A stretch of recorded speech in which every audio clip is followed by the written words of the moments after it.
Merci de choisir Écho d'Afrique sur DBS pour vous informer sur le continent.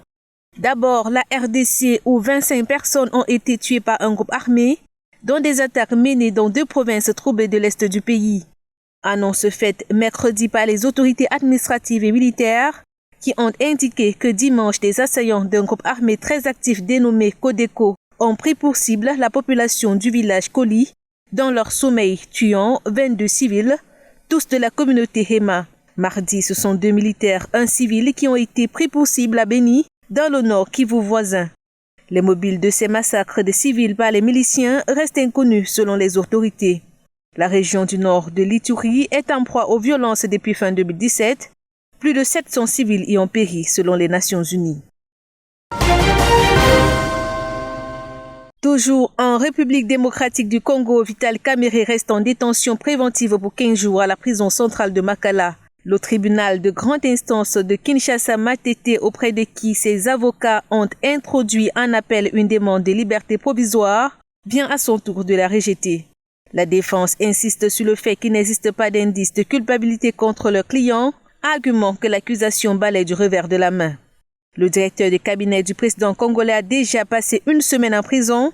Il est soupçonné de détournement de fonds publics dans le cadre du programme des 100 jours du chef de l'État, Félix Tshisekedi. Partant pour le Malawi, le président Peter Mutharika a dénoncé mercredi devant la Cour suprême d'appel de la capitale Lilongwe la décision de la Cour constitutionnelle d'annuler sa réélection l'an dernier pour fraude à l'ouverture de l'examen de sa requête en appel. Dans leur plaidoirie, ses avocats ont pointé des infractions à la loi électorale en jugeant abusif le terme d'irrégularité retenu par la Cour. L'audience qui ouvre le champ à une bataille judiciaire entre le président et ses rivaux de l'opposition va durer 2 semaines.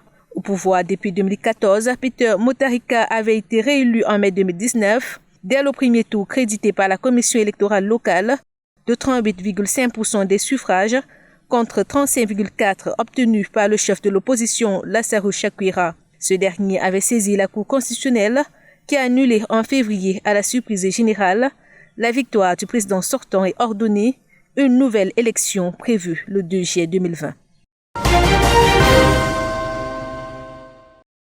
Restons au Malawi cette fois pour s'intéresser à la pandémie du coronavirus qui gagne du terrain en Afrique. Selon le Centre pour la prévention et le contrôle des maladies de l'Union africaine, le continent affichait ce mercredi 15 avril 16 640 cas confirmés et déjà 878 décès. Pour enrayer la pandémie, l'arme de la riposte tourne de part et d'autre.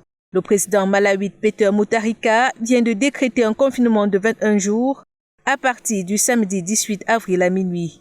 Le Malawi a identifié 16 cas confirmés de Covid-19, dont 2 décès. Cette semaine, l'Organisation nationale des infirmières et des sages-femmes du pays a suspendu une grève et a donné au gouvernement jusqu'au 17 avril pour répondre à ses revendications, notamment des équipements de protection et une prime de risque s'élevant à 70% de leur salaire. En réponse au premier point, le chef de l'État a annoncé que son gouvernement fournira des équipements de protection individuelle aux établissements de santé dans tout le pays.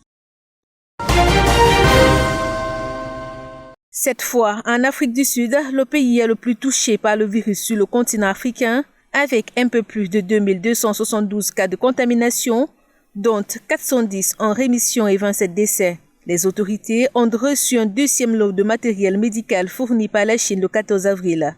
Celui-ci contient entre autres des masques chirurgicaux, combinaisons de protection, thermomètres infrarouges portables, lunettes de protection, gants chirurgicaux ainsi que des couvre-chaussures médicaux. Pour tenter d'endiguer la propagation du virus, le président Cyril Ramaphosa a annoncé un effort de dépistage de masse dans les quartiers, banlieues et bidonvilles déshérités et instauré un confinement pour toute la population. Face à ce confinement strict instauré en Afrique du Sud depuis le 27 mars pour limiter la circulation du virus dans le pays, les habitants d'un quartier pauvre du Cap sont descendus dans la rue pour réclamer de l'aide alimentaire à l'État. Selon eux, ce don crucial annoncé et vu parfois dans les informations a déjà été distribué dans certaines banlieues, mais n'est jamais arrivé chez eux. De quoi faire grimper leur frustration. Dans leur courroux, ils se sont servis de projectiles, brûlé des pneus, barré des routes. Pour tenter de les disperser, la police a tiré des balles en caoutchouc.